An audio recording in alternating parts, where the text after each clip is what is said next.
मेरे पास एक जादुई खजाना कड़ाहा था। उसमें चाहे जो भी डालो उसमें क्वालिटी या क्वांटिटी का एवोल्यूशन हो जाता था। एक लो ग्रेड स्पिरिट स्टोन को कड़ाहे में डालने पर वह 10 हाई ग्रेड स्पिरिट स्टोन्स में बदल जाती थी। एक येलो रैंक स्पिरिट फ्रूट डालने पर वह हेवन रैंक स्पिरिट फ्रूट बन जाता था। एक थर्ड रैंक मैजिकल बीस्ट को कड़ाहे में डालने पर वह 9th रैंक डिवाइन बीस्ट बन गया। लेकिन फिर भी मैं संतुष्ट नहीं था। अचानक मेरे मन में एक साहसी ख्याल आया, अगर मैं खुद इस क्रिएशन कॉल्ड्रन में कूद जाऊं तो क्या मेरी कल्टीवेशन टैलेंट पूरी तरह बदल जाएगी। अभी मेरी कल्टीवेशन सिर्फ की रिफाइनिंग सेकंड लेयर तक थी। मुझे सबसे बेसिक स्पेल्स तक नहीं आते थे। हाई रैंक बीस्ट की बात तो दूर, अगर कोई छोटा बीस्ट भी मिल जाए तो मुझे जान बचाकर भागना पड़ता था। सुरक्षित रहने के लिए मैंने पहले चींटी और कैटरपिलर पर एक्सपेरिमेंट करने का फैसला किया, यह देखने के लिए कि जीवित प्राणी कड़ाहे में जाने के बाद कैसे बदलते हैं। मैंने एक काली चींटी को कड़ाहे में फेंका। कड़ाहा हल्का गर्म हुआ और उसमें से लाल रोशनी चमकी। चींटी का शरीर अचानक 10 गुना बड़ा हो गया। उसका पूरा शरीर चमकदार लाल रंग में बदल गया और उसकी सतह पर बारीक पैटर्न्स उभर आए। कड़ाहे की दीवार पर धीरे धीरे जानकारी दिखाई दी। Fire pattern, blood and fire attribute spiritual power से युक्त, काटते समय जल्दी हुई ऊर्जा छोड़ी है। मैंने उसे एक टहनी से हल्का सा छुआ। उसने तुरंत टहनी को काट लिया। पूरी टहनी पल भर में आग की लपटों में घिर गई और देखते ही देखते राख बन गई। मेरा दिल दहल गया। बड़ी मुश्किल से कई वार करने के बाद मैंने उस म्यूटेटेड चींटी को मार गिराया। इसके बाद मैंने एक हरे रंग का कैटरपिलर पकड़कर कड़ाहे में फेंक दिया। इस बार कड़ाहे से हल्की बैंगनी रोशनी निकली। कैटरपिलर का आकार कई गुना बढ़ गया। उसका हरा रंग गायब होकर डरावने गहरे बैंगनी रंग में बदल गया। उसके शरीर से चिपचिपा पॉइजन निकलने लगा, जिसे देखकर ही शरीर में सिहरन दौड़ जाए। कड़ाहे की दीवार पर फिर जानकारी उभरी। पॉइजन डिवाउरिंग इंसेक्ट, शरीर में घातक पॉइजन भरा हुआ है, जिसे की रिफाइनिंग अर्ली स्टेज कल्टीवेटर्स भी मुश्किल से झेल सकते हैं। मैंने उसे टहनी से बाहर निकाला और एक पैर से कुचल दिया। उसका पॉइजन जमीन पर गिरते ही उसे खा गया और वहां एक छोटा सा काला गड्ढा बन गया। अब मुझे पूरा यकीन हो गया था कि यदि कोई इंसान इस कड़ाहे में जाए तो उसकी शक्ति में जबरदस्त छलांग लग सकती है। लेकिन मेरे मन में अभी भी एक डर था। कड़ाहे में जाने के बाद क्या मेरी स्पिरिट रूट्स बेहतर होंगी या मैं किसी इंसान और राक्षस के बीच की विकृत क्रीचर बन जाऊंगा। फिर मैंने सोचा, मैं तो वैसे भी एक low grade mixed spirit root वाला बेकार कल्टीवेटर हूँ, जिसकी कल्टीवेशन की स्पीड कछुए से भी धीमी है। अगर मॉन्स्टर भी बन गया तो भी पूरी जिंदगी बेकार रहने से बेहतर होगा। मैंने गहरी सांस ली, दिल की घबराहट दबाई और क्रिएशन कॉल्ड्रन में छलांग लगा दी। जैसे ही मैं अंदर पहुंचा, गर्म और शक्तिशाली ऊर्जा मेरे पूरे शरीर में दौड़ गई। मेरे शरीर से हल्की सुनहरी रोशनी निकलने लगी। हड्डियों से लगातार क्रैक क्रैक की आवाजें आने लगी। मेरा फिजिक आंखों के सामने बदलने लगा। कड़ाहे की दीवार पर जानकारी लगातार बदलती रही। Spirit root purification, physique enhancement और अंत में 4 सुनहरे शब्द वहीं स्थिर हो गए। Heaven tyrant body. उसी पल मेरे शरीर से तेज सुनहरी रोशनी फूटी जो सीधे छत तक जा पहुंची। पूरी लकड़ी की झोपड़ी उसके प्रकाश से जगमगा उठी। ये ठीक नहीं था। अगर सेक्ट के लोगों ने यह असामान्य घटना देख ली तो क्रिएशन कॉल्ड्रन का रहस्य उजागर हो जाएगा। ऐसे खजाने का मालिक होने पर मेरी जान खतरे में पड़ सकती थी। मैंने तुरंत प्रक्रिया रोक दी, पूरी ताकत से बाहर छलांग लगाई और उंगली हिलाकर कड़ाहे को छोटा करके अपने शरीर में समा लिया। फिर मैं तेजी से झोपड़ी से बाहर निकला और छत पर चढ़ गया। रात के अंधेरे में मैंने चारों ओर नजर दौड़ाई। सब कुछ शांत था, कोई असामान्यता नहीं दिखी। तब जाकर मैंने राहत की सांस ली। हेवन टायरेंट बॉडी, ये सेंट बॉडी के बाद दूसरी सबसे शक्तिशाली फिजिक थी। इसके साथ कल्टीवेशन स्पीड आम लोगों से कहीं ज्यादा होती है और शरीर की ताकत बेजोड़ होती है। अगर मैं बीच में बाहर न कूदता तो शायद सीधे सेंट बॉडी में इवॉल्व हो जाता। मुझे अपने पिछले एक्सपेरिमेंट्स याद आए, चाहे स्पिरिट स्टोन्स हों, स्पिरिट फ्रूट्स हों या फिर चींटियां और कैटरपिलर्स। कड़ाहे में जाने के बाद उनकी शक्ति लगभग 10 गुना बढ़ी थी। मैंने सोचा था कि मुझे हाई ग्रेड स्पिरिट रूट मिल जाए तो भी बहुत बड़ी ब्लेसिंग होगी, लेकिन मेरी फिजिक्स सीधे हेवन टायरेंट बॉडी तक पहुंच गई और सेंट बॉडी से बस एक कदम दूर रह गई। ये कड़ाहा जीवित प्राणियों को निर्जीव वस्तुओं से भी अधिक भयावह तरीके से इवॉल्व करता था। लेकिन खुशी के बाद मैं जल्दी ही शांत हो गया। जो पेड़ सबसे ऊंचा होता है सबसे पहले वही आंधी का निशाना बनता है। सेंट बॉडी जैसी फिजिक बहुत ज्यादा ध्यान आकर्षित करती है। अगर इसका राज खुल गया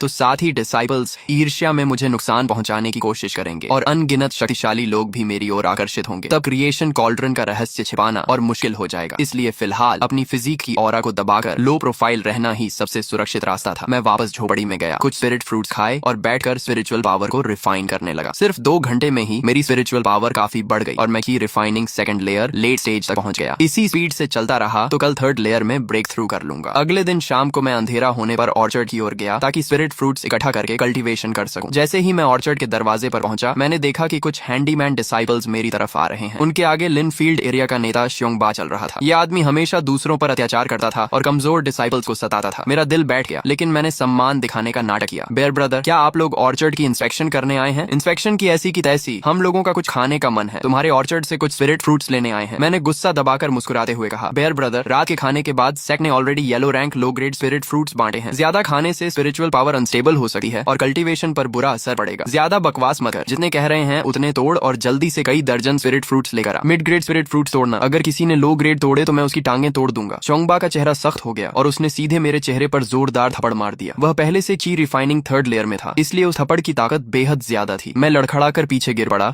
और मेरे मुंह के कोने से तुरंत खून निकलने लगा। मेरे दिल में आग की तरह गुस्सा भड़क उठा। मेरा मन कर रहा था कि अभी उसी पर टूट पड़ूं, लेकिन मुझे साफ पता था कि चोंगबा ची रिफाइनिंग थर्ड लेयर में था और उसके आसपास के साथी भी की रिफाइनिंग सेकंड लेयर के कल्टीवेटर थे। मैं सिर्फ सेकंड लेयर लेट स्टेज में था। मेरे जीतने की कोई संभावना नहीं थी, इसलिए मैंने अपमान सहते हुए होंठों से खून पोंछा और धीमी आवाज में कहा, बेयर ब्रदर, मेरी गलती माफ कर दीजिए, मैं अभी स्पिरिट फ्रूट तोड़ कर लाता हूँ। चोंगबा ने ठंडी हंसी हंसते हुए मेरी पीठ पर जोरदार लात मारी और बोला, जल्दी कर, समय मत बर्बाद कर, अगर हमारी दावत में देरी हुई तो तेरे लिए अच्छा नहीं होगा। मैं पीठ के दर्द को सहते हुए धीरे धीरे उठा। मेरे दिल में नफरत का तूफान उमड़ रहा था। कल्टीवेशन वर्ल्ड सच में वीक प्रे स्ट्रॉन्ग रूल वाला संसार था। सेक्ट के अंदर भी अगर ताकत नहीं हो तो लोग तुम्हें रौंद देते हैं। मैं सोच भी नहीं सकता था कि सेक्ट के बाहर की दुनिया कितनी खूनी और क्रूर होगी। आज का यह अपमान मैं याद रखूंगा। एक दिन इसका बदला 10 गुना नहीं 100 गुना लौटाऊंगा। मैं तेजी से ऑर्चर्ड में गया और 40-50 मिड ग्रेड स्पिरिट फ्रूट तोड़कर एक थैले में भर लाया। चोंगबा ने थैला लिया, उसे हाथ में उछाल कर तौला और संतुष्ट होकर मुस्कुराया, समझदार हो तुम, चलो भाइयों, कुछ दिनों बाद फिर आएंगे। मैं वहीं खड़ा रहा और उन्हें रात के अंधेरे में गायब होते देखता रहा। मेरी आंखों में ठंडी किलिंग इंडेंट चमक रही थी। झोपड़ी में लौटने के बाद मैंने समय बर्बाद नहीं किया, तुरंत बैठकर कल्टीवेशन शुरू कर दी और पूरी ताकत से स्पिरिचुअल पावर रिफाइन करने लगा। 1 घंटे बाद मेरे शरीर में स्पिरिचुअल पावर का विस्फोट हुआ और मैं सफलतापूर्वक ची रिफाइनिंग थर्ड लेयर में पहुंच गया। इसी स्पीड से चलता रहा तो 2 महीने के अंदर ची रिफाइनिंग बी तक पहुंच सकता हूँ। चोंगबा, इंतजार कर, जब मैं ची रिफाइनिंग 5th लेयर में पहुंचूंगा तो अपने हाथों से तुझे सबक सिखाऊंगा और आज के अपमान का हिसाब बराबर करूंगा। लेकिन उससे पहले मुझे एक और जरूरी काम करना था। अब मैं ची रिफाइनिंग थर्ड लेयर में पहुंच चुका था। सेक्ट के नियमों के अनुसार अब मैं जनरल अफेयर्स स्टूवर्ड से फर्स्ट ग्रेड स्पेल प्राप्त कर सकता था। स्पेल्स के बिना कल्टीवेशन बढ़ जाने पर भी पूरी ताकत नहीं दिखाई जा सकती थी। मुझे यह भी पता था कि सेक्ट हर महीने की 15 तारीख को आउटर डिसाइबल प्रमोशन एग्जाम आयोजित करता है। 3 शर्तों में से कोई एक पूरी करने पर प्रमोशन मिल जाता है। पहली, यदि किसी के पास हाई ग्रेड स्पिरिट रूट हो तो बिना कल्टीवेशन के भी वह आउटर डिसाइबल बन सकता है। दूसरी, कल्टीवेशन की रिफाइनिंग थर्ड लेयर या उससे ऊपर हो और उम्र 25 साल से कम हो। तीसरी, एल्केमी, आर्टिफैक्ट रिफाइनिंग, फॉर्मेशन या बीज टाइमिंग जैसे क्षेत्रों में विशेष टैलेंट हो। अब मैं दूसरी शर्त पूरी कर चुका था। अगले महीने की 15 तारीख को मैं जरूर परीक्षा दूंगा। अगली सुबह मैं हमेशा की तरह ऑर्चर्ड में घास साफ कर रहा था और खाद डाल रहा था, लेकिन दिमाग में सिर्फ एक ही बात चल रही थी कि चोंगबा से बदला कैसे लिया जाए। उसके साथ हमेशा कुछ साथी रहते थे और उसकी कल्टीवेशन भी मुझसे ज्यादा थी। अगर मैं खुलेआम हमला करता तो बदला लेने के बजाय सेक्ट मुझे फेलो डिसाइपल्स पर हमला करने के अपराध में सजा दे देता। मुझे ऐसा तरीका चाहिए था जिससे चोंगबा चुपचाप खत्म हो जाए और किसी को शक भी ना हो। तभी मेरी नजर एक कैटरपिलर पर पड़ी जो पेड़ के नीचे रेंग रहा था। मुझे तुरंत अपने पिछले एक्सपेरिमेंट याद आ गए। उसी क्षण मेरे दिमाग में एक योजना कौन थी। अगर मैं क्रिएशन कॉल्ड्रन का इस्तेमाल करूं तो सेक्ट चाहे जितनी जांच करे यही सोचेगा कि उसे किसी जंगली पॉइजनस इंसेक्ट ने मारा है। किसी को भी मुझ पर शक नहीं होगा। लेकिन एक समस्या थी, मैं म्यूटेटेड पॉइजनस इंसेक्ट को अपने आदेश कैसे मानने पर मजबूर करूंगा। सेक्ट के एल्डर्स के पास अपने स्पिरिट बीस्ट्स होते थे। उन्हें वश में करने के कई तरीके थे। मेंटल कॉन्ट्रैक्ट, घायल करके सबमिशन करवाना, विशेष ट्रेजर्स या सीक्रेट टेक्निक्स का उपयोग करना। इसके अलावा एक और सीधा तरीका था, ब्लड रिकॉग्निशन। जैसे ट्रेजर्स पर ब्लड रिकॉग्निशन किया जाता है वैसे ही अपने खून के जरिए मैजिकल बीस्ट से कनेक्शन बनाया जाता है। अगर मैं पहले किसी जीव पर अपना खून डालूं और फिर उसे क्रिएशन कॉल्ड्रन में रिफाइन करूं तो क्या वह सीधे मुझे अपना मास्टर मान लेगा। मैंने तय किया कि रात में वापस जाकर इस थ्योरी को टेस्ट करूंगा। पहले एक कैटरपिलर पर एक्सपेरिमेंट करूंगा। मैं यही सोच रहा था कि दूर से कदमों की आवाज आई। मैंने देखा कि स्टीवर्ट जाओ तियन कुछ हैंडीमैन डिसाइपल्स के साथ ऑर्चर्ड की ओर आ रहा था। वे स्पिरिट फ्रूट तोड़ने आए थे। ये श्वन, इधर आकर स्पिरिट फ्रूट तोड़ने में मदद करो, जाओ तियन ने आवाज लगाई। मैंने तुरंत काम छोड़ा और तेजी से वहां पहुंच गया। जाओ तियन ने ऑर्चर्ड के स्पिरिट फ्रूट ट्रीज पर नजर डाली और उसकी भौहें सिकुड़ गईं। तुमने कल मिड ग्रेड स्पिरिट फ्रूट्स चुराकर तो नहीं खाए? मेरा दिल धक से रह गया, लेकिन मैंने तुरंत जवाब दिया, स्टीवर्ट जाओ, आप मुझ पर गलत इल्जाम लगा रहे हैं। मिड ग्रेड स्पिरिट फ्रूट्स तो आउटर डिसाइपल्स के लिए होते हैं। चाहे मेरे पास कितना भी साहस क्यों न हो, मैं उन्हें चुराने की हिम्मत नहीं कर सका। मैं चोंगबा के बारे में सब बताना चाहता था, लेकिन फिर मैंने अपना इरादा बदल दिया। चोंगबा जरूर अक्सर जाओ थियन को रिश्वत देता होगा। अगर मैंने शिकायत की भी तो जाओ थियन कुछ नहीं करेगा। उल्टा वह सारी बात चोंगबा को बता देगा और चोंगबा मुझसे और ज्यादा नफरत करने लगेगा। वैसे भी मैं उसे गुप्त रूप से खत्म करने की योजना बना रहा था। ऐसे समय पर खुला टकराव करना ठीक नहीं था। अगर बाद में चोंगबा मर गया तो सबसे पहला शक मुझ पर ही आएगा। जाओ थियन ने फिर पूछा, अगर तुमने नहीं खाया तो स्पिरिट फ्रूट्स इतने कम कैसे हो गए? मैंने शांत स्वर में कहा, स्टीवर्ट जाओ, मैंने सच में नहीं खाया। आप खुद सोचिए, अगर आपको कमी साफ दिखाई दे रही है तो कम से कम 50 से ज्यादा फ्रूट्स गायब होंगे। मैं सिर्फ की रिफाइनिंग थर्ड लेयर का कल्टीवेटर हूँ। चाहे कितना भी खाऊं, एक रात में इतने स्पिरिट फ्रूट्स नहीं खा सकता। जाओ तियन ने फिर पूछा, क्या कल रात तुम्हें कोई आवाज सुनाई दी थी? क्या किसी ने स्पिरिट फ्रूट्स चुराए हैं? मैंने मासूम बनने का नाटक करते हुए कहा, सोने से पहले मैंने ऑर्चर्ड की जांच की थी, सब कुछ सामान्य था। उसके बाद मैं सो गया, फिर क्या हुआ मुझे नहीं पता। जाओ तियन काफी देर तक पूछताछ करता रहा, लेकिन उसे कोई जवाब नहीं मिला। आखिर उसने कहा, ठीक है, अब मैं समझ गया, आगे से रात में ज्यादा सतर्क रहना। अगर कोई कोई हलचल सुनाई दे तो तुरंत बाहर निकलकर जांच करना। अगर दोबारा स्पिरिट फ्रूट्स गायब हुए तो तुमसे जवाब मांगा जाएगा। मैंने तुरंत सिर झुकाया। जी स्टीवर्ड जाओ, आपकी सलाह के लिए धन्यवाद। जाओ तियान और बाकी डिसाइपल्स स्पिरिट फ्रूट्स लेकर चले गए। उनके जाते ही मैंने ऑर्चर्ड से एक कैटरपिलर पकड़ा और कुछ मधुमक्खियां भी कपड़े में लपेटकर चुपचाप झोपड़ी में ले आया। मैंने क्रिएशन कॉल्ड्रन को छोटा करके मेज पर रखा, फिर अपनी उंगली पर हल्का सा घाव किया और कुछ बूंदें खून की कैटरपिलर पर टपका दी। इसके बाद मैंने उसे कॉल्ड्रन में फेंक दिया। कॉल्ड्रन से हल्की लाल रोशनी निकली। एक चमक के साथ कैटरपिलर का शरीर कई गुना बड़ा हो गया। उसका पूरा शरीर आग की तरह लाल हो गया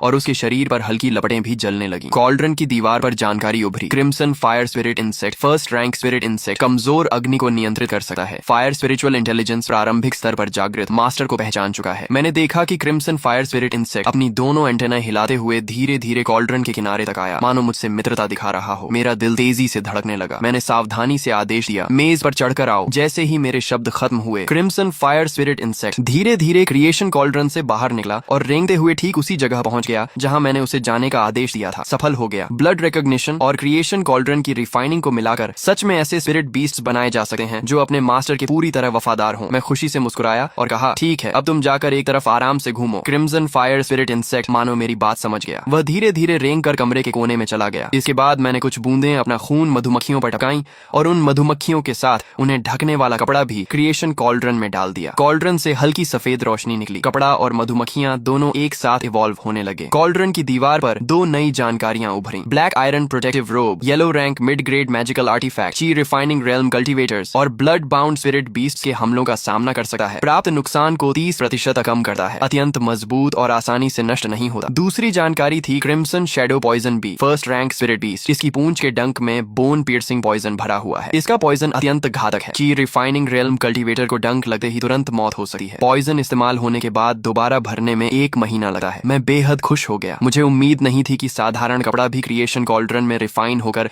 मैजिकल आर्टिफैक्ट बन सकता है। हालांकि ब्लैक आयरन प्रोटेक्टिव रोब का रंग पहले से काफी गहरा होकर काला हो गया था। यह ज्यादा ध्यान आकर्षित नहीं करता था, लेकिन फिर भी किसी को शक हो सकता था, इसलिए मुझे भविष्य में इसे सावधानी से पहनना होगा। तभी एक गहरे लाल रंग की पॉइजन बी कपड़े के अंदर से बाहर निकली। उसके पंखों से लगातार भनभनाहट की आवाज आ रही थी। वह मेरे सामने हवा में स्थिर होकर बड़ी शांति से मुझे देखने लगी। मैं अनजाने में एक कदम पीछे हट गया और पूरा शरीर सतर्क हो गया। मुझे डर था कि कहीं वह मुझ पर हमला न कर दे। मैंने धीरे से हाथ बढ़ाया और आदेश दिया, जाकर बिस्तर के पास बैठो। मेरे शब्द खत्म होते ही क्रिम्सन शैडो पॉइजन बी भनभनाती हुई बिजली जैसी गति से उड़कर बिस्तर के पास पहुंच गई। उसकी स्पीड इतनी तेज थी कि मैं खुद भी हैरान रह गया। मेरे मन में तुरंत एक विचार आया, इतनी स्पीड के साथ की रिफाइनिंग 5th लेयर का कल्टीवेटर भी इसके हमले से बच नहीं पाएगा। अगर इसका इस्तेमाल चोंग बा को खत्म करने के लिए किया जाए तो सफलता लगभग निश्चित होगी। मैंने फिर आदेश दिया, वापस आओ। क्रिम्सन शैडो पॉइजन बी तुरंत उड़कर मेरे पास लौट आई। इसके बाद मैंने 3 और मधुमक्खियां पकड़ी और उसी तरीके से उन्हें भी क्रिम्सन शैडो पॉइजन बीज में बदल दिया ताकि जरूरत पड़ने पर अतिरिक्त सहायता मिल सके। अब मेरे पास कुल 4 पॉइजन बीज थी। इन चारों के साथ अगर मेरा सामना की रिफाइनिंग 5th लेयर के कल्टीवेटर से भी हो जाए तो मेरे पास लड़ने की क्षमता होगी। उसी दिन रात के खाने के बाद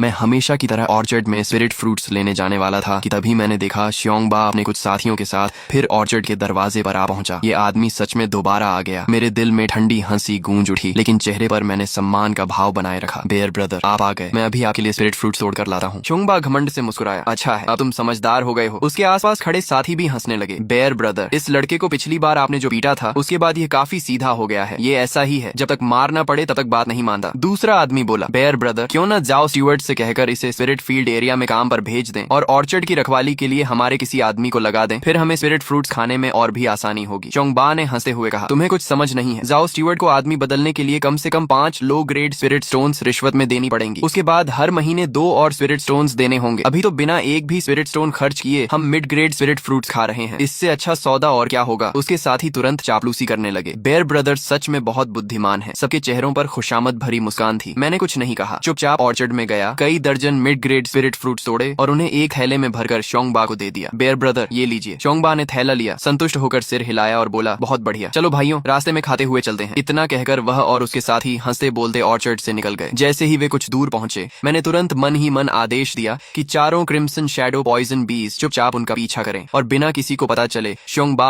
और उसके साथियों का अंत कर दें। चारों क्रिम्सन शैडो पॉइजन बीज अपने अपने लक्ष्य की ओर बढ़ीं और बिना कोई आवाज किए श्योंगबा और उसके साथियों तक पहुंच गईं। उनमें से एक पॉइजन बी सीधे श्योंगबा के कान के पीछे जा पहुंची और उसी क्षण उसने अपना डंक घोंप दिया। बोन पियर्सिंग पॉइजन पल भर में श्योंगबा के शरीर में फैल गया। श्योंगबा दर्द से चीख उठा और तुरंत कान के पीछे हाथ मारने लगा, लेकिन तब तक पॉइजन बी गायब हो चुकी थी। ऐसा लग रहा है जैसे किसी चीज ने मुझे डंक मारा है। श्योंगबा की चेतना तेजी से धुंधली होने लगी, उसकी जुबान लड़खड़ाने लगी और शब्द साफ निकलना बंद हो गए। बात पूरी भी नहीं हुई थी कि वह धड़ाम से जमीन पर गिर पड़ा और उसकी सांसें हमेशा के लिए रुक गईं। उसके तीनों साथी अभी समझ भी नहीं पाए थे कि क्या हुआ है कि बाकी 3 क्रिम्सन शैडो पॉइजन बीज ने भी उन्हें डंक मार दिया। कुछ ही पलों में वे भी एक एक करके जमीन पर गिर पड़े और उनकी भी मौत हो गई। अरे नहीं, बेयर ब्रदर और बाकी लोगों के साथ कुछ हो गया। अभी तो बेयर ब्रदर कह रहे थे कि किसी चीज ने उन्हें डंक मारा है। क्या ये पॉइजन बीज हैं? यहाँ जानलेवा पॉइजन बीज हैं, भागो। दूर से गुजर रहे कुछ हैंडीमैन डिसाइपल्स ने यह दृश्य देखा तो डर के मारे उनकी हालत खराब हो गई। वे चीखते हुए चारों दिशाओं में भाग गए। अगले ही दिन सुबह श्योंगबा और उसके साथियों की पॉइजन बीज के डंक से हुई मौत की खबर पूरे हैंडीमैन एरिया में फैल गई। चीफ स्टीवर्ड लिन खुद लोगों को लेकर जांच करने आया। जांच के बाद यह तय हुआ कि चारों की मौत म्यूटेटेड पॉइजन बीज के डंक से हुई थी। चीफ स्टीवर्ड लिन ने मामला सेक्ट एल्डर्स को सौंप दिया। एल्डर्स को घटना थोड़ी अजीब जरूर लगी, लेकिन चिंगयुन सेक्ट विशाल क्षेत्र में फैला हुआ था और उसके पीछे गहरे पहाड़ों और जंगलों की लंबी श्रृंखला थी। वहां म्यूटेटेड पॉइजनस इंसेक्ट्स और पॉइजन बीज का मिलना कोई अनोखी बात नहीं थी। ऊपर से सिर्फ 4 हैंडीमैन डिसाइपल्स की मौत हुई थी, जो पूरे चिंगयुन सेक्ट के हिसाब से बेहद छोटी घटना मानी गई। फिर भी इस घटना ने पूरे हैंडीमैन एरिया में हलचल मचा दी। हर कोई डरा हुआ था कि कहीं अगला शिकार वह खुद न बन जाए। एल्डर्स ने चर्चा के बाद 2 फैसले लिए। पहला, सेक्ट के सभी इनर और आउटर डिसाइपल्स को पूरे चिंगयुन सेक्ट क्षेत्र की तलाशी लेने का आदेश दिया गया, ताकि पॉइजनस इंसेक्ट्स, पॉइजन बीज, पॉइजनस स्नेक्स और अन्य खतरनाक जीवों का सफाया किया जा सके। दूसरा, सभी आउटर डिसाइपल्स और हैंडीमैन डिसाइपल्स को एंटीडोट पिल्स बांटी गई। ये एंटीडोट पिल्स लो रैंक पॉइजनस इंसेक्ट्स और पॉइजन बीज के पॉइजन को न्यूट्रलाइज कर सकती थी। दोनों फैसले बहुत जल्दी लागू कर दिए गए और सेक्ट के अंदर फैला डर धीरे धीरे कम होने लगा। मैंने भी इस मौके का फायदा उठाया और 2 और मधुमक्खियां पकड़कर उन्हें क्रिएशन कॉल्ड्रन में रिफाइन करके क्रिम्सन शैडो पॉइजन बीज बना लिया। जितनी ज्यादा सुरक्षा होगी उतना अच्छा रहेगा। महीने के आखिर में मैं हैंडीमैन हॉल गया और इस महीने की सैलरी प्राप्त की। 5 लो ग्रेड स्पिरिट स्टोन्स और 3 लो ग्रेड की गैदरिंग पिल्स। यही हर हैंडीमैन डिसाइपल की मासिक सैलरी थी। भले ही यह ज्यादा नहीं थी, लेकिन मेरी रोज की कल्टीवेशन के लिए काफी थी। रात का खाना खाने के बाद मैं अपने घर लौटा। जैसे ही दरवाजा खोला, मैंने देखा कि जाओ चेन दूर से मेरी ओर आ रहा है। ये बूढ़ा लोभी आदमी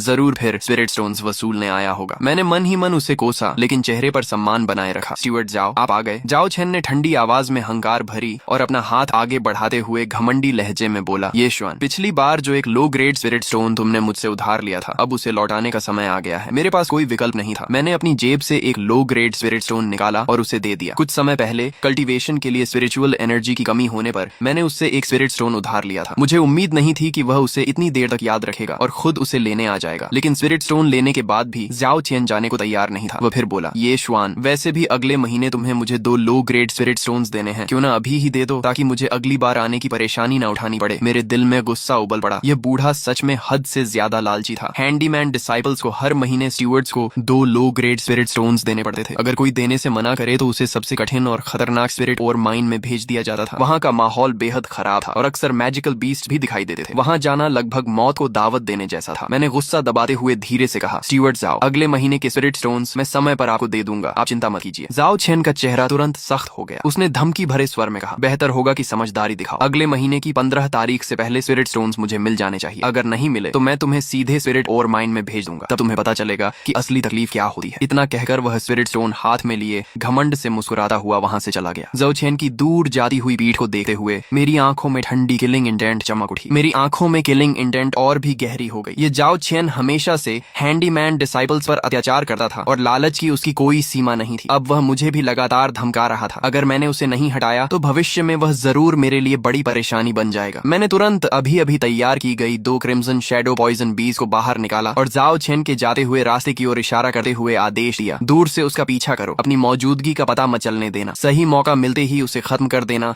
और काम बिल्कुल साफ सुथरा होना चाहिए। दोनों क्रिम्सन शैडो पॉइजन बीज ने भनभनाते हुए अपने पंख फड़फड़ाए और बिना कोई आवाज किए जाओ चेन के पीछे उड़ गईं। ये सब करने के बाद मैं वापस कमरे में गया, बैठकर कल्टीवेशन करने लगा और ची गैदरिंग पिल खाकर पूरी ताकत से कल्टीवेशन शुरू कर दी। जाओ चेन का मामला अब कल की खबरों पर छोड़ दिया था। फिलहाल मेरे लिए सबसे जरूरी चीज अपनी कल्टीवेशन बढ़ाना और ची रिफाइनिंग 3rd लेयर की फाउंडेशन को मजबूत करना था। अगले महीने की 15 तारीख को होने वाली आउटर डिसाइपल एग्जाम में सफल होना मेरे लिए सबसे महत्वपूर्ण था। सिर्फ आउटर डिसाइपल बनने के बाद ही मैं हैंडीमैन डिसाइपल की पहचान से छुटकारा पा सकता था, ज्यादा कल्टीवेशन रिसोर्सेज पा सकता था, अपनी किस्मत खुद नियंत्रित कर सकता था और उन सभी लोगों से बदला ले सकता था जिन्होंने कभी मेरा अपमान किया था। 2 घंटे बाद मेरे शरीर के अंदर स्पिरिचुअल पावर का जोरदार विस्फोट हुआ और एक और बॉटलनेक टूट गया। मैं साफ महसूस कर सकता था कि मेरे मेरे शरीर की स्पिरिचुअल पावर पहले से कहीं ज्यादा मजबूत हो गई है। मेरी कल्टीवेशन आधिकारिक रूप से की रिफाइनिंग 4th लेयर में प्रवेश कर चुकी थी। की रिफाइनिंग 3rd लेयर से 4th लेयर तक पहुंचने में मुझे सिर्फ 8 दिन लगे थे। इन 8 दिनों में मैंने 20 से ज्यादा yellow rank low grade spirit fruits, एक yellow rank mid grade spirit fruit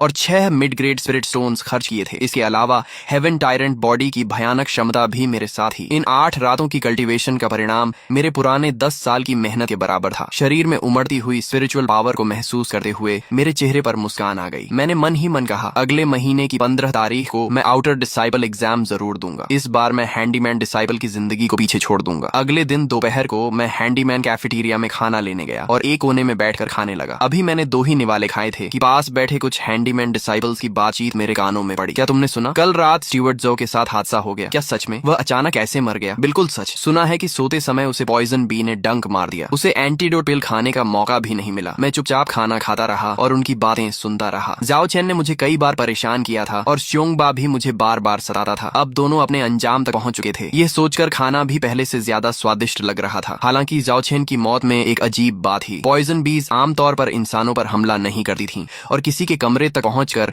उसके सोते समय हमला करना तो और भी असामान्य था। ऐसा लग रहा था मानो कोई खास तौर पर उससे बदला लेने आया हो। लेकिन सेक्ट एल्डर्स ने काफी जांच की और कोई सबूत नहीं मिला। आखिरकार इस घटना को भी एक दुर्घटना मानकर बंद कर दिया गया। सिर्फ इतना आदेश दिया गया कि सभी हैंडीमैन डिसाइपल्स रात में दरवाजे और खिड़कियां अच्छी तरह बंद रखें और सावधान रहें। जाओ चेन की मौत के बाद चीफ स्टीवर्ड लीन ने एक नए स्टीवर्ड को नियुक्त किया। सौभाग्य से यह नया स्टीवर्ड शांत स्वभाव का था और उसने मुझे किसी तरह की परेशानी नहीं दी। कुछ दिन बाद जब मेरी कल्टीवेशन पूरी तरह स्थिर हो गई तो मैं चीफ स्टीवर्ड लिन से लो लेवल स्पेल सीखने के लिए हैंडीमैन मेन हॉल पहुंचा। चीफ स्टीवर्ड लिन हाथ पीछे बांधे खड़ा था। मुझे इतनी कम उम्र में वहां देकर उसके चेहरे पर आश्चर्य दिखाई दिया। उसने पूछा, तुम्हारी उम्र में कल्टीवेशन ची रिफाइनिंग 2nd लेयर तक पहुंच गई है क्या? साधारण हैंडीमैन डिसाइपल्स की टैलेंट बहुत साधारण होती है। उन्हें ची रिफाइनिंग 0 लेयर से 2nd लेयर तक पहुंचने में कम से कम 8-10 साल लग जाते हैं। मैंने सम्मान पूर्वक उत्तर दिया, डिसाइपल पहले ही ची रिफाइनिंग 2nd लेयर तक पहुंच चुका है। चीफ स्टीवर्ड लीन की आंखों में हैरानी और बढ़ गई। उसने मेरी कलाई पकड़ी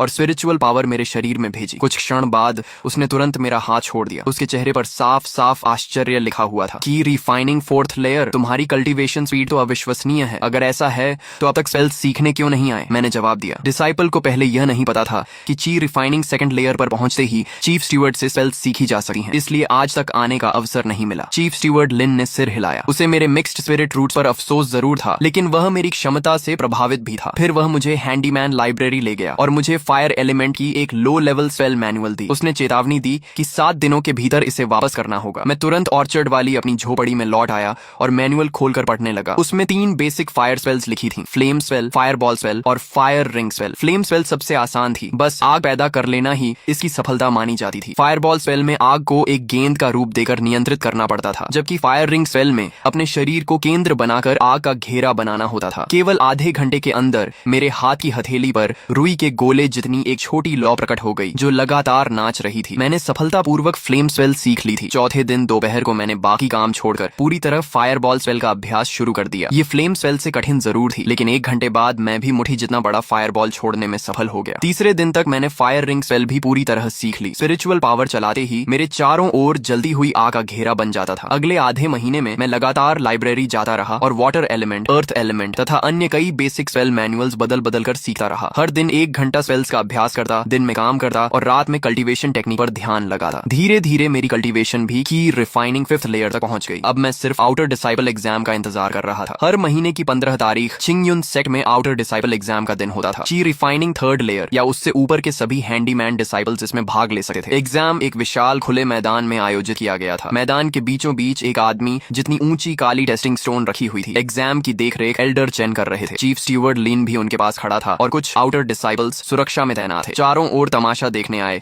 हैंडीमैन डिसाइपल्स की भीड़ लगी हुई थी और सभी उत्साह से बातें कर रहे थे। पहला चरण कल्टीवेशन टेस्ट का था। मैं बाकी उम्मीदवारों के साथ लाइन में खड़ा हो गया। मेरा चेहरा शांत था, लेकिन अंदर हल्की घबराहट जरूर थी। कुछ उम्मीदवार एक एक करके टेस्टिंग स्टोन के पास गए। कुछ की कल्टीवेशन सिर्फ की रिफाइनिंग 2nd लेयर निकली, इसलिए टेस्टिंग स्टोन ने कोई प्रतिक्रिया नहीं दी और उन्हें निराश होकर लौटना पड़ा। कुछ की रिफाइनिंग 3rd लेयर में थे, लेकिन उनकी उम्र 25 साल से ज्यादा थी और स्पिरिट रूट्स भी कमजोर थीं, इसलिए वे भी असफल हो गए। तभी 24 साल का एक युवक मंच पर आया। उसकी कल्टीवेशन ची रिफाइनिंग 3rd लेयर निकली और एल्डर चेन ने सिर हिलाकर उसे पास घोषित कर दिया। नीचे खड़े लोग ईर्ष्या भरी नजरों से उसे देखने लगे। आखिर मेरी बारी आ गई। मैं मंच पर चढ़ा और अपना हाथ टेस्टिंग स्टोन पर रख दिया, लेकिन मैं चीफ स्टीवर्ड लिन की वह बात भूल गया कि टेस्ट के समय पूरी स्पिरिचुअल पावर पत्थर में भेजनी होती है। इसलिए टेस्टिंग स्टोन ने कोई प्रतिक्रिया नहीं दी। नीचे खड़े लोग तुरंत हंसने लगे। ये लड़का कहीं बेकार कल्टीवेटर तो नहीं? ची रिफाइनिंग 0 लेयर वाला भी एग्जाम देने आ गया? कितनी शर्म की बात है। जल्दी नीचे उतरो। एक अधिकारी ने भौहें चढ़ाते हुए डांटा कि रिफाइनिंग 0 लेयर वाला होकर भी एग्जाम देने आया है, तुरंत नीचे उतर जाओ और एग्जाम में बाधा मत डालो। तभी जब मैं दोबारा स्पिरिचुअल पावर चलाने वाला था, चीफ स्टीवर्ड लीन अचानक खड़ा हो गया और उसने अधिकारी को रोक दिया। 1 मिनट, क्या तुमने अभी अपनी स्पिरिचुअल पावर पूरी तरह इस्तेमाल नहीं की? टेस्टिंग स्टोन में पूरी स्पिरिचुअल पावर भेजनी पड़ती है, तभी असली कल्टीवेशन दिखाई देती है। तब जाकर मुझे अपनी गलती समझ में आई। मैंने तुरंत सिर हिलाया, दोबारा हाथ टेस्टिंग स्टोन पर रखा और अपने शरीर की सारी स्पिरिचुअल पावर उसमें प्रवाहित कर दी। उसी क्षण टेस्टिंग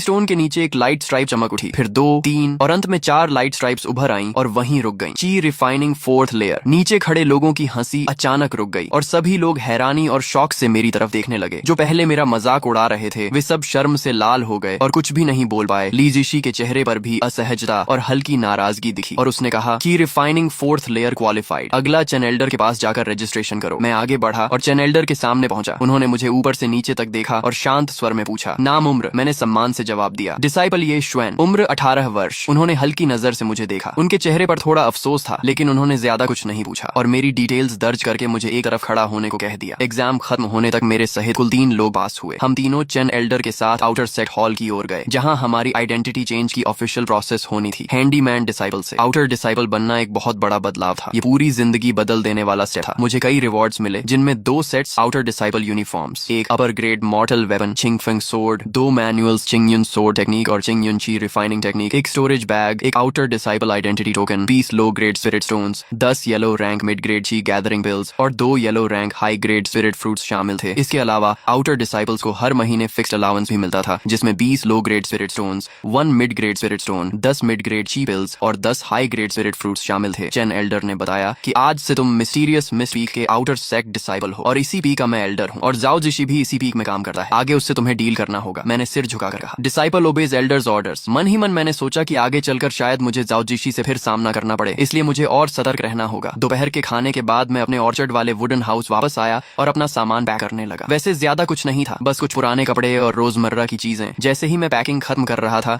बाहर से फुटस्टेप्स की आवाज आई और मैंने देखा कि ऑर्चर्ड का पुराना हैंडीमैन जांग बो था। जांग बो कई सालों से ऑर्चर्ड में काम कर रहा था और बहुत काइंड हार्टेड था जब मैं नया था और शोंगबा के लोग मुझे परेशान करते थे, तब उसने कई बार सीक्रेटली मेरी मदद की थी। उसके हाथ में एक क्लॉथ बैग था और चेहरे पर मुस्कान थी और उसने कहा, शाओशुएन सुना है तुम आउटर डिसाइपल बन गए हो। उसने अपने हाथ में रखी 2 लो ग्रेड स्पिरिट स्टोन्स मुझे देते हुए कहा, ये मैंने बचा कर रखे थे, रख लो, आउटर सेक्ट में काम आएंगे। मैंने दिल से मना करते हुए कहा, आपका दिल बहुत बड़ा है, लेकिन मैं ये नहीं ले सकता, आपने खुद मेहनत से ये जमा किए हैं। उसने मुस्कुराकर कहा, तुमने बहुत आगे बढ़ना है, बस आगे जाकर हमें मत भूल जाना। मैंने सिर झुकाकर कहा, जांगबो मैं जरूर वापस आऊंगा आपको मिलने। जांगबो से विदा लेकर मैं सीधे प्याओ मियाओ पीक की ओर चला गया। वहां मुझे मेरा नया रेजिडेंस मिला, एक लगभग 100 स्क्वायर मीटर का स्टोन हाउस, जिसमें bedroom, meditation room, storage room और हॉल सब कुछ था और उसमें रहने की सुविधा मेरे पहले वाले वुडन हट से सैकड़ों गुना बेहतर थी। मैंने अपना सामान रखा और फिर चिंगयुन ची रिफाइनिंग टेक्निक और चिंगयुन सोर टेक्निक निकालकर मेडिटेशन रूम में बैठकर पढ़ना शुरू किया। हेवन टायरेंट बॉडी की कॉम्प्रिहेंशन के कारण 1 घंटे से भी कम समय में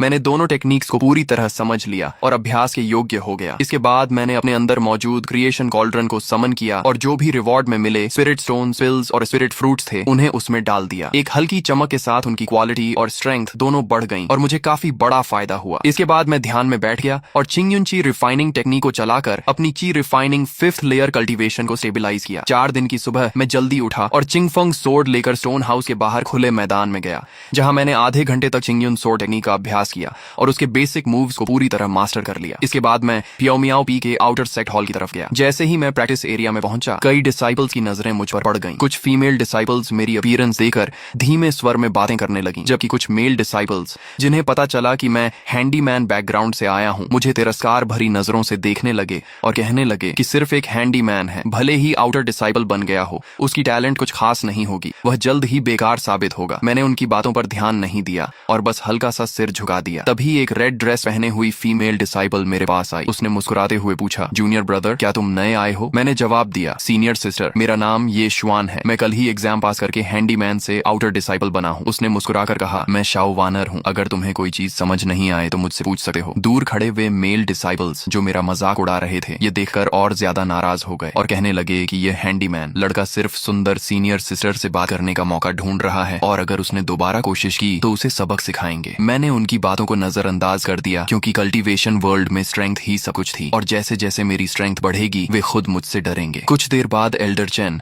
5 आउटर सेट इंस्ट्रक्टर्स के साथ बाहर आए और सभी डिसाइपल्स को लाइन में खड़ा कर दिया। उन्होंने कुछ बेसिक इंस्ट्रक्शंस दिए और फिर सभी को फ्री कल्टीवेशन के लिए छोड़ दिया। मैंने अपने क्रिएशन कॉल्ड्रन का इस्तेमाल करके पहले से कलेक्टेड स्पिरिट फ्रूट्स और हर्ब्स उसमें रिफाइन किए और उनकी क्वालिटी बढ़ाई। फिर अगले दिन उन्हें एक्सचेंज करने की योजना बनाई। अगले दिन सुबह जब मैं सोर्ड प्रैक्टिस के बाद बाहर निकलने वाला था, स्याओ वानर सीनियर सिस्टर फिर मेरे पास आई और पूछा कि मैं कहाँ जा रहा हूँ और क्या मैंने माउंटेन पेट्रोल किया है। मैंने सच बताया कि मैं एक्सटर्नल हॉल जा रहा हूँ और पेट्रोल पर नहीं गया था। वह क्यूरियस होकर पूछने लगी कि मैंने इतने स्पिरिट फ्रूट्स और हर्ब्स कैसे कलेक्ट किए, क्या कोई सीनियर डिसाइपल मुझे लेकर गया था। मैंने मुस्कुराकर कहा कि मैंने खुद ही थोड़ा फ्लाइंग सोर्ड टेक्निक सीख लिया है और मैं हवा में उड़ सकता हूँ। इतना कहकर मैंने चिंगफंग सोर्ड को समन किया। हल्के से कूदकर उस पर खड़ा हो गया। स्याओ वानर मुझे उड़ते हुए देखकर हैरान रह गई और उसकी आंखों में आश्चर्य भर गया। उसका चेहरा आश्चर्य से भर गया। ये शिडी, तुम सच में सोर्ड कंट्रोल करके उड़ सकते हो। आमतौर पर आउटर डिसाइपल्स को कम से कम ची रिफाइनिंग 6th लेयर तक जाना पड़ता है, तभी वे सही तरीके से फ्लाइंग सोर्ड कंट्रोल कर पाते हैं और तुम तो अभी ची रिफाइनिंग 5th लेयर में हो ना। मैंने हल्की मुस्कान के साथ ज्यादा कुछ एक्सप्लेन नहीं किया और स्याओ वानर को हाथ जोड़कर कहा, सीनियर सिस्टर मैं अब चलता हूँ। और फिर चिंगफंग सोर्ड पर सवार होकर सीधे आउटर सेट हॉल की तरफ उड़ गया। पीछे सिर्फ एक स्टंड स्याओ वानर रह गई। आउटर सेट हॉल पहुंचकर मैं मटेरियल एक्सचेंज काउंटर पर गया और जो भी रिफाइंड स्पिरिट फ्रूट्स और हर्ब्स थे उन्हें निकाल कर एक्सचेंज किया और मुझे 125 लो ग्रेड स्पिरिट स्टोन्स मिले। इसके बाद मैं ट्रेजर पवेलियन गया और स्पिरिट फ्रूट्स हर्ब्स इंसाइक्लोपीडिया और बीस्ट इलस्ट्रेशन कंपेंडियम उधार लिया। ये दोनों बुक्स मुझे स्पिरिट प्लांट्स और बीस्ट्स को पहचानने में मदद करेंगे और फ्यूचर एक्सप्लोरेशन के लिए बहुत यूजफुल थे। वापस पियाओ मियाओ पीक वाले रेजिडेंस में आकर मैंने दरवाजा बंद किया और फिर क्रिएशन कॉल्ड्रन को समन किया। 125 लो ग्रेड स्पिरिट स्टोन्स और पहले बचे हुए 22 लो ग्रेड स्पिरिट स्टोन्स को एक साथ उसमें डाल दिया। 2 राउंड्स ऑफ रिफाइनमेंट के बाद मुझे 18 हाई ग्रेड स्पिरिट स्टोन्स और 199 रिफाइंड यूनिट्स प्राप्त हुए, जो एक बहुत बड़ा प्रॉफिट था। अगले 4 दिनों तक मैं दोनों बोरोड बुक्स पढ़ता रहा और साथ साथ चिंगयुन ची रिफाइनिंग टेक्निक और चिंगयुन सोर्ड टेक्निक का अभ्यास करता रहा। हर दिन स्पिरिट स्टोन्स की एनर्जी अब्सॉर्ब करता रहा। हेवन टायरेंट बॉडी की कॉम्प्रिहेंशन की वजह से मैंने बहुत जल्दी सब कुछ याद कर लिया और मेरी कल्टीवेशन भी ची रिफाइनिंग 7th लेयर तक पहुंच गई। अपने अंदर बढ़ती हुई स्पिरिचुअल पावर को महसूस करते हुए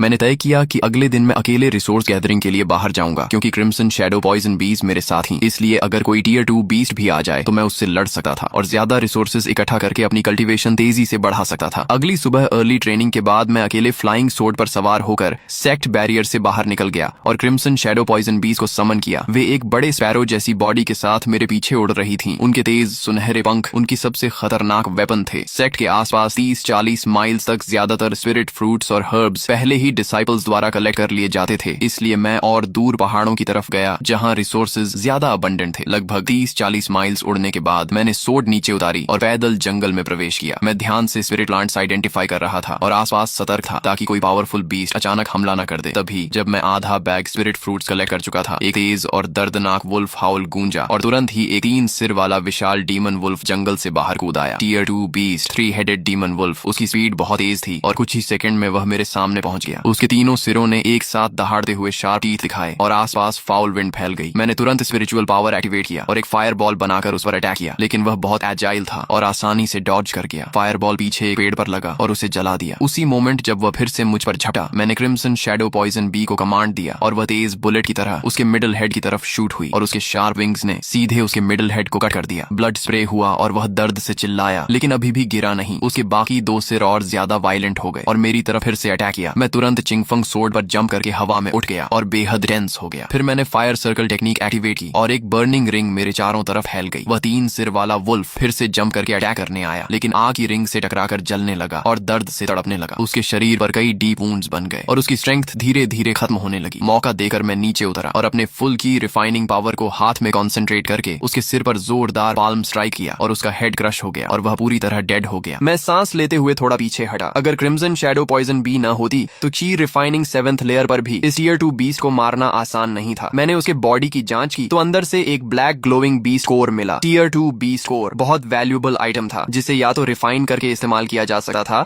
या कॉल्ड्रन में डालकर अपग्रेड किया जा सकता था। मैंने उसका फर और क्लॉज भी कलेक्ट किए और स्टोरेज बैग में रख दिए। फिर बिना रुके आगे फॉरेस्ट में स्पिरिट हर्ब्स कलेक्ट करता रहा। क्रिम्सन शैडो पॉइजन बीज मेरे चारों तरफ गार्ड करती रही और मैं स्टेडिली रिसोर्सेज इकट्ठा करता गया। धीरे धीरे बैग भर गया और शाम होते होते फॉरेस्ट और डेंजरस हो गया, इसलिए मैं वापस सेक्ट की ओर उड़ गया। फ्लाइट के दौरान मैं फाइट को याद करते हुए अपनी चीज स्टेबलाइज करता रहा और मुझे महसूस हुआ कि मेरी कंट्रोल और स्मूथ हो रही है और शायद मैं जल्द ही की रिफाइनिंग 8th लेयर में ब्रेक थ्रू कर सकता हूँ। प्याओ मियाओ पीक वापस पहुंचकर मैंने किसी को डिस्टर्ब किए बिना अपने रूम में एंट्री की और क्रिएशन कॉल्ड्रन समन करके आज के सभी रिसोर्सेज उसमें डाल दिए। पहले उस टीयर 2 बीस्ट कोर को डालते ही वह इंस्टेंटली रिफाइन हो गया और एक purer purple glowing beast core में बदल गया। अब ये tier 3 low grade beast core बन चुका था। ये देखकर मैं बहुत खुश हुआ क्योंकि इसकी वैल्यू कई गुना बढ़ चुकी थी और इसे या तो अब्सॉर्ब किया जा सकता था या हाई प्रॉफिट के लिए एक्सचेंज किया जा सकता था। इसके बाद मैंने आज के कलेक्टेड स्पिरिट फ्रूट्स और स्पिरिट हर्ब्स, 3-हेडेड डीमन वुल्फ के फर और क्लॉज और बचे हुए लो ग्रेड स्पिरिट स्टोन्स सबको एक एक करके क्रिएशन कॉल्ड्रन में डालकर रिफाइन किया। थोड़ी देर की प्रोसेसिंग के बाद स्पिरिट फ्रूट्स और हर्ब्स कई yellow rank high grade spirit fruits और स्पिरिट हर्ब्स में बदल गए, जबकि वुल्फ के फर और क्लॉज भी हाई क्वालिटी मटेरियल्स में रिफाइन हो गए और स्पिरिट स्टोन्स से 5 हाई ग्रेड स्पिरिट स्टोन्स और कई दर्जन मिड ग्रेड स्पिरिट स्टोन्स प्राप्त हुए। स्टोरेज बैग में इतने सारे रिसोर्सेज देकर मेरे होंठों पर हल्की मुस्कान आ गई क्योंकि इस क्रिएशन कॉल्ड्रन के साथ मुझे कल्टीवेशन रिसोर्सेज की कोई कमी नहीं हो सकती थी। मैंने एक yellow rank high grade spirit fruit और एक हाई ग्रेड स्पिरिट स्टोन निकाला और बिना देर किए थियन्युन रिफाइनिंग टेक्निक चलाकर उनके स्पिरिचुअल एनर्जी को अब्सॉर्ब करना शुरू कर दिया। स्पिरिट फ्रूट और स्पिरिट स्टोन की एनर्जी लगातार मेरे शरीर में प्रवेश करने लगी और मेरी मेरिडियंस को नरिश करने लगी। हेवन टायरेंट बॉडी पूरी ताकत से एक्टिवेट हो गया